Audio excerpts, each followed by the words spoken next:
Hey guys, we're going to be replacing this lower ball joint on the lower control arm for my Tacoma. Let's get this thing started.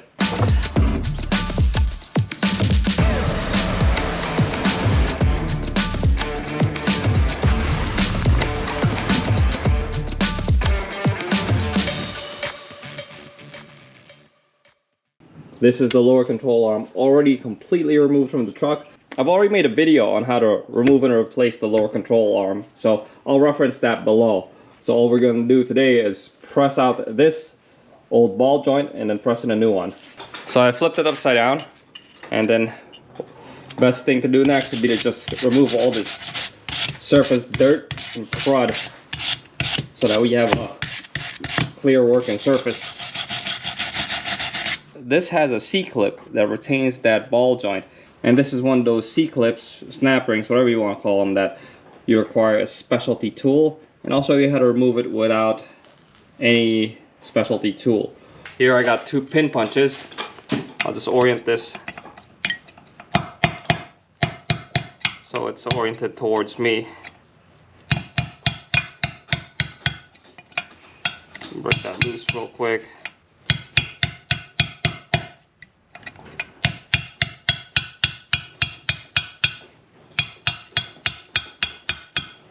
So the C is now oriented towards me, and I'm going to be using these 2 pin punches. So I'll move the camera back a little bit. Next thing we do is just hammer this with the 2 pin punches so that the C-clip can be released.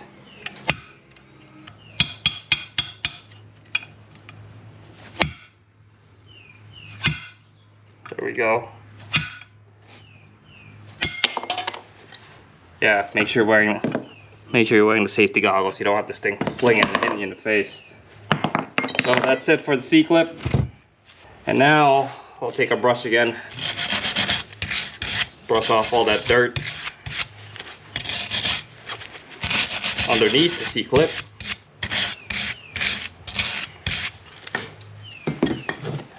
And we'll take, this is a nut buster, basically a liquid wrench in an oiling can, and just put some of that solution right in between there to make it easier to press out. Now let's go to the press. And for this work, I am using this ball joint press set. This is the part number and the actual name. This I got from AutoZone, so you can rent it out for free. Just make sure you get this set right here. Now the way we'll orient it on the press would be the ball joint oriented downwards, and then we'll have this cup here, this cylinder that's basically just big enough to go over the ball joint assembly and just sit on the lower control arm portion itself. And I'll be using this 24mm socket, laying it on top like this, and then basically pressing it down and out. So now let's set this on here. Cylinder on there. Let's take our 32mm socket and then set it on there. We'll engage the press.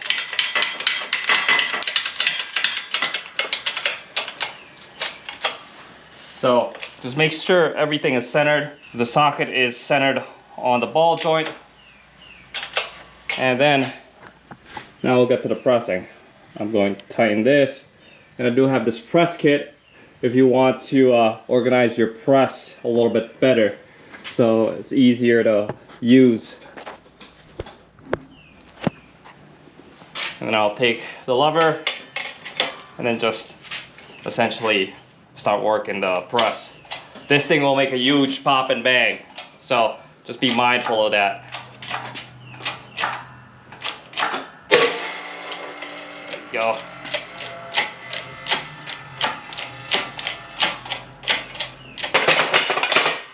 Alright,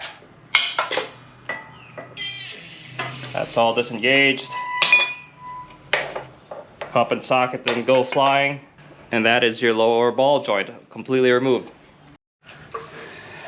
So there's our lower control arm. It's best to take our wire brush and then just remove any crud and debris on that inner portion of the cylinder. Hit the outside as well. Just take a rag and then just clean this up. Turn this thing upside down.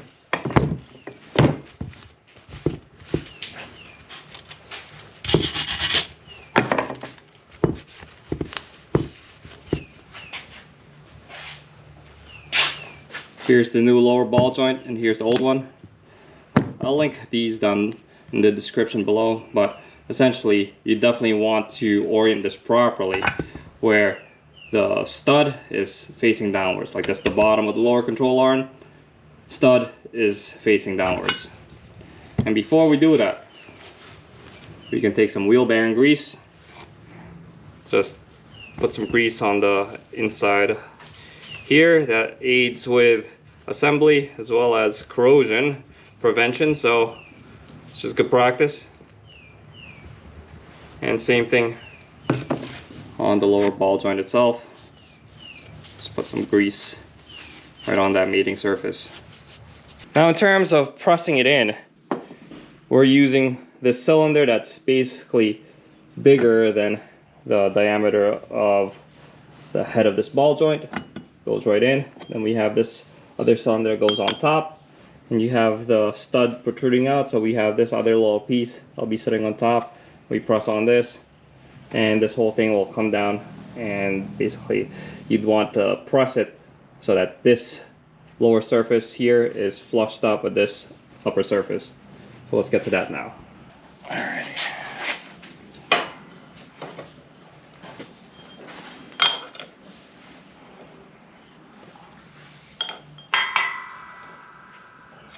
Reorient this actually. Stack this. I'll stack this cylinder instead on top. Can't reach.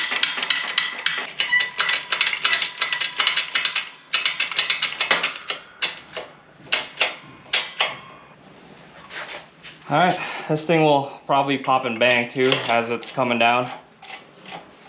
So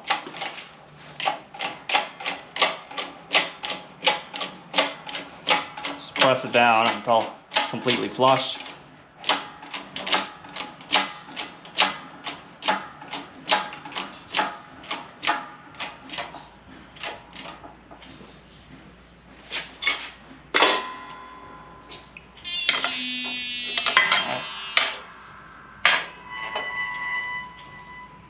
Check your work, that looks pretty flush. Let's take it to the workbench.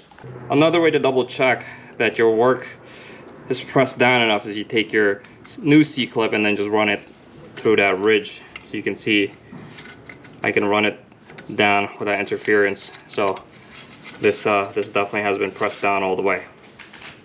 Now this C-clip, I do have a C-clip tool for this one, so this one's going to be much easier to install. Just expand it and pop it right in.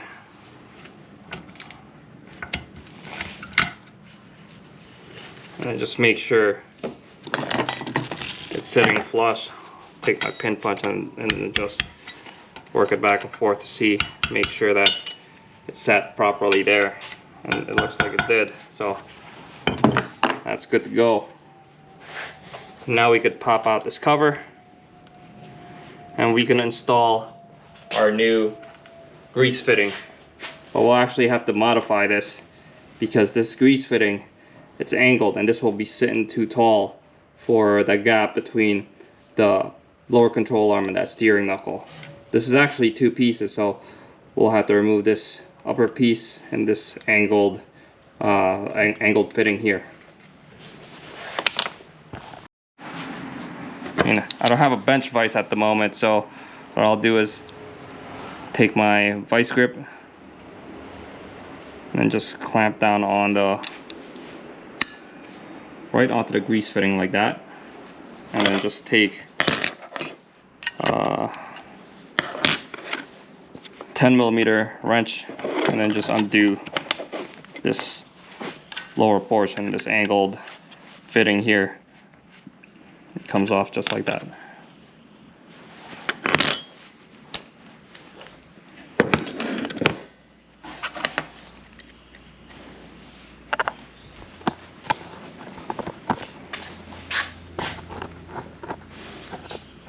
Now you could take that grease fitting and then just run it down that threaded hole. Then we take our 7mm wrench and then just snug it up. And while we're at it, we squirt a few pumps of grease to top it off.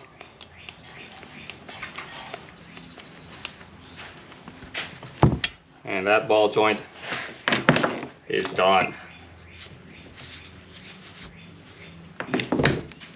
I do have a full video on installing this, so I'm not gonna go through that here. Now technically, you can do all of this same work with one of those screw type ball joint presses that you can get from like AutoZone or Advanced Auto Parts, but it will be much more time and effort. And if you do a lot of four-wheeling, a lot of off-road driving, you do know that these ball joints wear out very quickly. So for 250 bucks, you can get yourself one of these 20-ton presses. It's definitely well worth it on the effort and the time. And if you do all your own maintenance, it makes a lot of other work much easier too. So anyways, that's all I got for today's video, guys. Hope you enjoyed it, and make sure you smash that like and subscribe button if you haven't yet.